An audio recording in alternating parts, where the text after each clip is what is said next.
गोटे मानसिक रोग विषय कथा हेबा जहाँ को आमे ओसीडी कही था ऑब्सेसिव कंपल्सिव डिसऑर्डर कही था।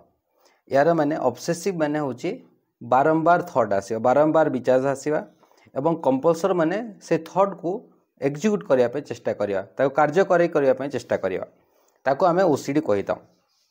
तो ओसीडी ए मानसिक रोग जहाँ पाखे थाए तार लक्षण गुड़ा कौन कौन देखा जाए से देखिए जड़े जड़े व्यक्ति बारंबार हाथ धो था बारंबार बारंबार हाथ धोथे देखिथे कौन से जिनस को टच करदे तापर भावे एटा मैला होगला बोधे ताको रिपीटेडली हाथ धोथे आप देखिथे कि कौन से जिनस तार कपड़ा सुखाई सुखी जाइए पुणी आउ थे सफा कर दौथे ताको रिपीटेडली सफा करदे किंबा तांकर कपड़ा जदि आउ गोटे कपड़ा रे केबे टच हो गला तांकर ड्रेसटा जदि आउ गोटे ड्रेस टच गला सीधा जाके ड्रेसटा को सफा करदेवे।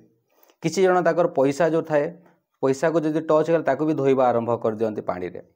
तो ये गुड़ाक मेनली देखा जाए जड़े जड़े गोटे ताला को बार बार लॉक होना चेकिंग करुवे हाँ ठीक अच्छे थोड़े चेक कला बट सेकेंड टाइम चेक करती किंतु ताको जाके रिपीटेडली चेक करदे ताला देदेवे टिके दूर को पलैबे पुणी आउ थे रिटर्न आसिके आउ थे चेक करेंगे ताला लगी ना ना एमती रिपीटेडली करती। तो ऑब्सेशन माने बारंबार विचार आसे एवं बारंबार पुणी कार्य करने को इच्छा हुए यहाँ को आम ऑब्सेसिव कंपल्सिव डिसऑर्डर बा ओसीडी कही था। एवं ओसीडी टा जनरली तार जो फिजिकल सिम्पटम्स माने फिजिकल डेफिशिएंसी हुए आउ किसी साइकोलॉजिकल तार कज थाए। फिजिकल कज कौन होता पारे ना जमी आम ब्रेन में बहुत गुड़े केमिकल अच्छी तो गोटे सीरोटोनिन नामक केमिकल इम्बैलेंस जो ये ओसीडीटा होता है।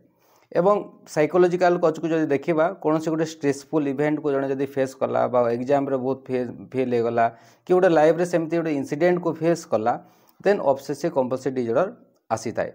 एवं ओसीडी रे जो जे मानसिक रोगी अच्छी ताको ट्रीटमेंट करवा बहुत जरूरी। तो तापाई गोटे भल साइकाट्रिस्ट या साइकोलॉजिस्ट पाखु जाई करिया पड़िबो सेतिपई मध्य दुईटा प्रकार ट्रीटमेंट थाए जेमिति कि आपण गोटे मेडिकेशन नहीं पारे या फिर साइकोथेरापी नहीं पारे। मेडिकेशनटा साइकाट्रिस्ट बताते एवं साइकोलॉजिस्ट थ्रू रे आपण थेरापी नहीं पारे। जनरली जगार एक्सपोजर एंड प्रिवेंशन थेरापी करा जाय थाए माने जड़े बारंबार हाथ धोची तो से जिनस को एक्सपोज कराए टच करने कह जाए एवं गोटे ग्रेजुअली पुणी प्रिभेन्ट करने थेरापी कराए गोटे प्रोफेशनल वे करा जाय थाए। तो एमती कले ओसीडी रो मानसिक रोग धीरे धीरे कमिबारे लगी थाए। तो जदि आपण पाखरे किए परिवार किए एमती अच्छा बारंबार हाथ धोती रिपीटेडली सफा होती जड़े रिपीटेडली गाधोथे थे गाधेदेवे फिर रिपीटेडली गाधोथे गाधेबे 1 आवर पर्यंत गाधेबे तापर आपड़ जदि कौन लोक को टच करदे निजे सफा हेबे एमती कि से आउ जन को सफा होगापी कहीपारती जर हाथ को देखिए तुम जाकि धोवाई कहे कि जो टच होगा निजे भी सफा हेबे ताकू भी कहे तुम भी जाकि ड्रेसटा को धोई दियो बोली कहे। तो ये जदि किए मानसिक रोग आक्रांत अच्छा ताले यथा शीघ्र आपड़ गोटे स्पेशलिस्ट साइकेट्रिस्ट को कंसल्ट करूँ या फिर साइकोलॉजिस्ट को कंसल्ट करूँ एवं मानसिक रोग को ठीक करूँ। आशा करुँची ओसीडी विषय में आपन को मु किछि इनफॉरमेशन दे पारिछि। पुणी आ गोटे वीडियो रे आमे किछि नया टॉपिक सहित कथा हेबा।